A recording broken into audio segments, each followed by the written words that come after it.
Hello दोस्तों, एक बार फिर से आप सभी का हार्दिक अभिनंदन स्वागत करता हूं हमारे इस खास वीडियो में। आप देख रहे हैं देसी टीवी भारत। दोस्तों, लोकसभा चुनाव की तैयारी जोरों पर चल रही है। आपको बताऊं, अखिलेश यादव ने एक ऐसा बयान दिया जिसको लेकर लोग हैरान हैं। बसपा सुप्रीमो को लेकर अखिलेश यादव ने जो कहा वो यकीनन चौंकाने वाला है। दोस्तों, आज मैं बात करने वाला हूं, क्या समाजवादी पार्टी और बसपा का 2024 में गठबंधन होगा। बड़ा सवाल यही है, बड़ा सवाल यही हर कोई पूछ रहा है। क्या 2024 में समाजवादी पार्टी और बसपा का गठबंधन होगा? क्या उत्तर प्रदेश में मायावती जी और अखिलेश जी साथ साथ आएंगे? आज हम इसी सवाल का जवाब तलाशने की कोशिश करेंगे। इसी सवाल पर आज हम चर्चा करने वाले हैं दोस्तों। और जैसा कि आपको पता है कि एनडीए को हराने के लिए इंडिया गठबंधन का गठन किया गया है। एनडीए मतलब बीजेपी ने जो एनडीए बनाया है, उसमें कहा जा रहा है कि 40 दल शामिल हो चुके हैं। 38 से 40 दल उसमें शामिल हैं। छोटे छोटे दलों को प्रधानमंत्री मोदी ने शामिल किया है इसमें, और बीजेपी इसका नेतृत्व कर रही है। इंडिया गठबंधन में अभी 26 दल हैं। 2 दल अभी भी इसमें शामिल नहीं है। 2 प्रमुख दलों को अभी तक इसमें शामिल नहीं किया गया है। अब आप कहेंगे वो दोनों दल हैं कौन? एक तो बसपा, बहुजन समाज पार्टी को उसमें शामिल नहीं किया गया है। दूसरी पार्टी है एआईएमआईएम, यानी ओवैसी साहब की जो पार्टी है उसको भी अभी इंडिया गठबंधन में शामिल नहीं किया गया है। तो आप पूछेंगे ही, भाई ये कैसा गठबंधन है? ये अधूरा गठबंधन क्यों बनाया? इसमें बड़े बड़े लीडरान को भी शामिल नहीं किया गया, तो ये एनडीए को हराएंगे कैसे? 2024 का चुनाव में बार बार कहता हूं, बहुत ज्यादा महत्वपूर्ण है। ये चुनाव करो या मरो का चुनाव है, और इसीलिए बसपा सुप्रीमो इसको लेकर बहुत ज्यादा इस समय मेहनत कर रही है। अपने भतीजे को उतार दिया है मैदान में। खास तौर से अभी जो 4 राज्यों में विधानसभा का चुनाव है, तेलंगाना, मध्य प्रदेश, छत्तीसगढ़ और राजस्थान, उस पर बसपा बहुत फोकस कर रही है दोस्तों इस समय।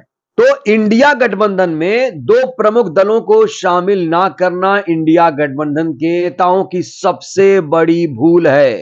क्या यह भूल सुधारी जाएगी? और आगामी दिनों में मुंबई में जो बैठक होने वाली है, क्या उस बैठक में मायावती जी और असदुद्दीन ओवैसी साहब भी शामिल होंगे? ये बहुत बड़ा सवाल है, क्योंकि बहुत जल्द मुंबई में तीसरी बैठक होने जा रही है, जहां पर इंडिया गठबंधन के संयोजक का चुनाव होगा। संयोजक का मतलब कि उसका नेतृत्व करेगा कौन। लेकिन दोस्तों, उत्तर प्रदेश की बात करना बहुत जरूरी है। बिना उत्तर प्रदेश के दिल्ली की बात अधूरी है। उत्तर प्रदेश से ही आप दिल्ली जाएंगे। मतलब यह कि 80 लोकसभा सीटें उत्तर प्रदेश में हैं, और इन्हीं 80 लोकसभा सीटों को लेकर जंग जारी है। जंग छिड़ा हुआ है कि 80 लोकसभा सीटों का हकदार कौन है। अखिलेश यादव खासी मशक्कत कर रहे हैं। मायावती जी बहुत ज्यादा इस समय बैठकें ले रही हैं, रणनीतियां बना रही हैं, और तमाम तरह की समीक्षा बैठक हो रही है इस समय। यहां तक कि बसपा सुप्रीमो इस समय दिल्ली से लखनऊ शिफ्ट हो चुकी हैं। लखनऊ से ही सब कुछ देखा जा रहा है, कारभार लोगों को सौंपा जा रहा है, जिम्मेदारियां दी जा रही हैं।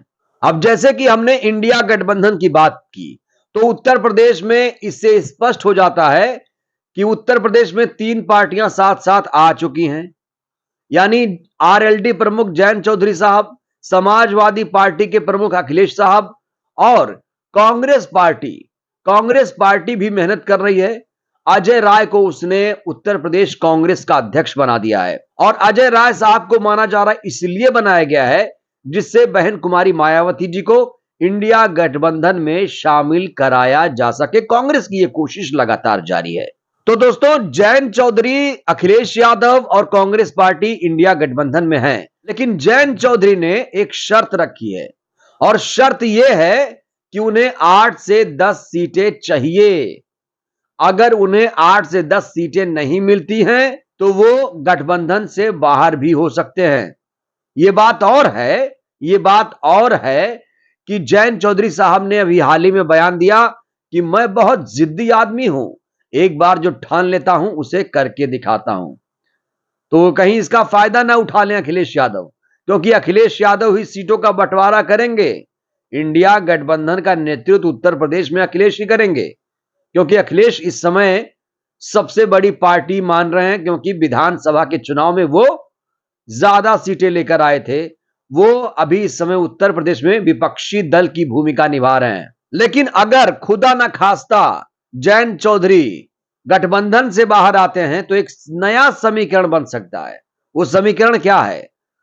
जयंत चौधरी, मायावती जी और ओवैसी जी साथ आ सकते हैं, और ये गठबंधन बहुत महत्वपूर्ण है दोस्तों।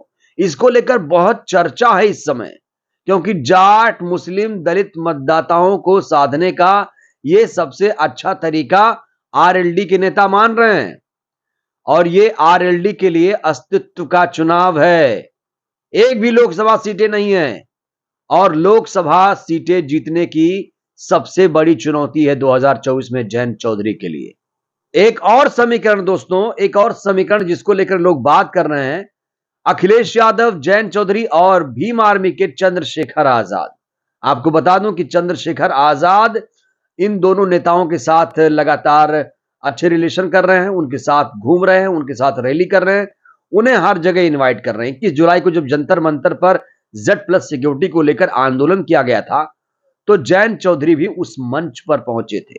उस मंच से उन्होंने ऐलान भी किया था कि हम आरएलडी के सिंबल पर चंद्रशेखर रावण को लोकसभा भेजेंगे चुनाव लड़ाकर। इसको लेकर भी चर्चा है कि क्या चंद्रशेखर आजाद रावण भी इंडिया गठबंधन का हिस्सा होंगे। वहीं अखिलेश यादव भी लगातार चंद्रशेखर को साधने की कोशिश कर रहे हैं।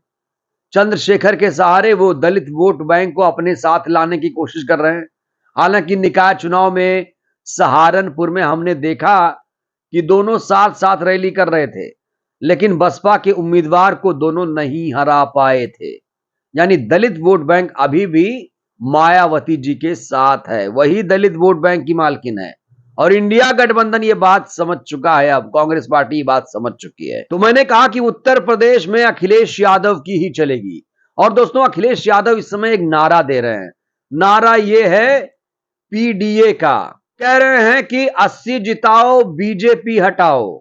यहां 80 का मतलब है उत्तर प्रदेश में 80 लोकसभा सीटें जिताओ और बीजेपी को हटाओ। मैंने कहा ना कि उत्तर प्रदेश से ही दिल्ली का रास्ता तय होता है, और पीडीए बनाया है अखिलेश यादव ने। पीडीए का अर्थ है पिछड़ा, दलित, अल्पसंख्यक, मतलब मुसलमान।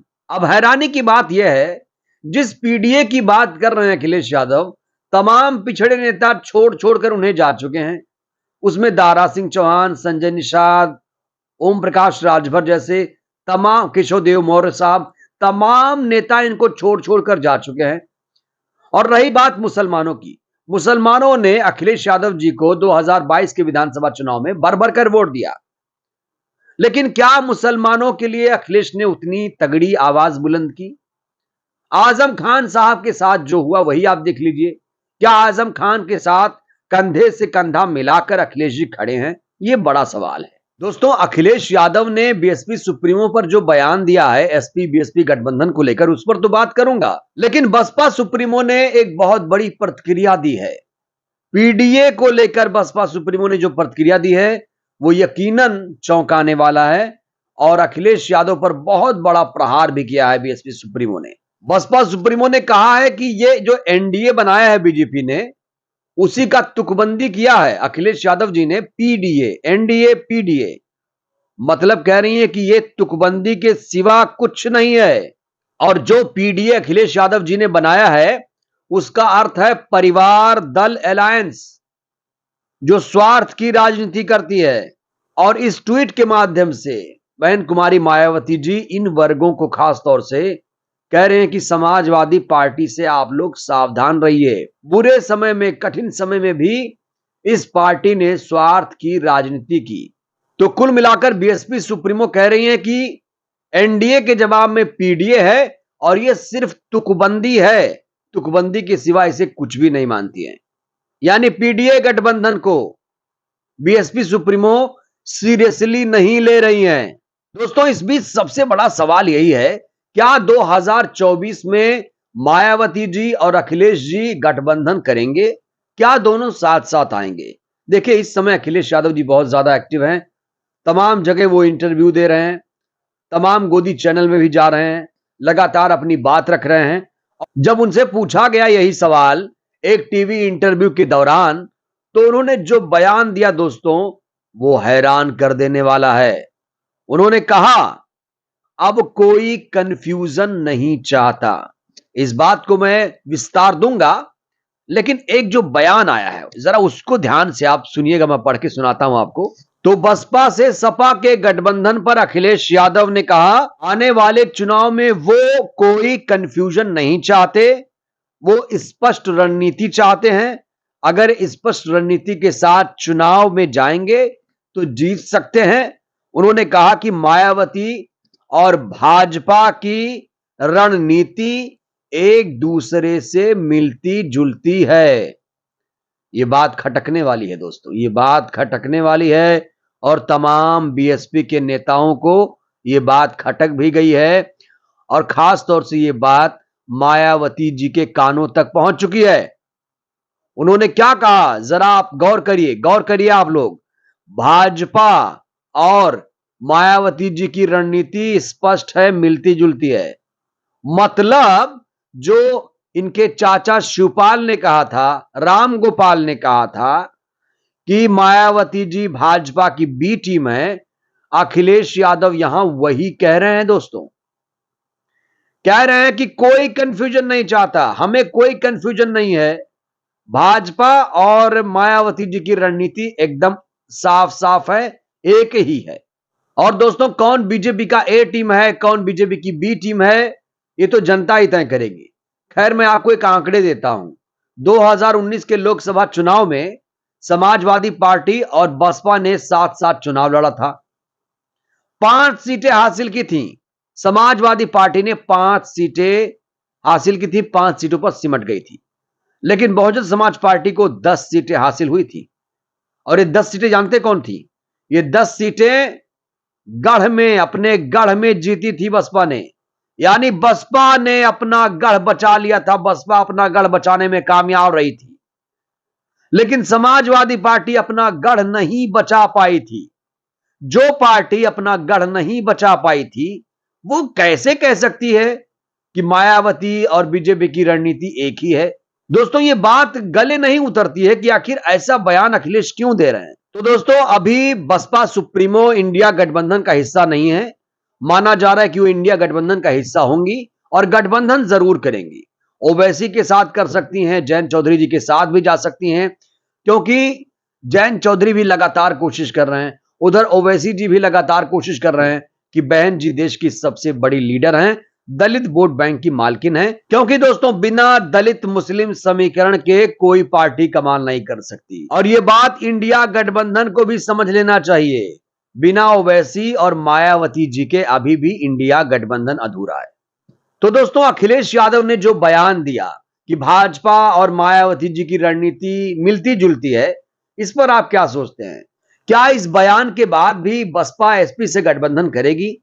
और क्या बहुजन समाज पार्टी और समाजवादी पार्टी का 2024 में गठबंधन होना चाहिए? आपकी राय क्या है?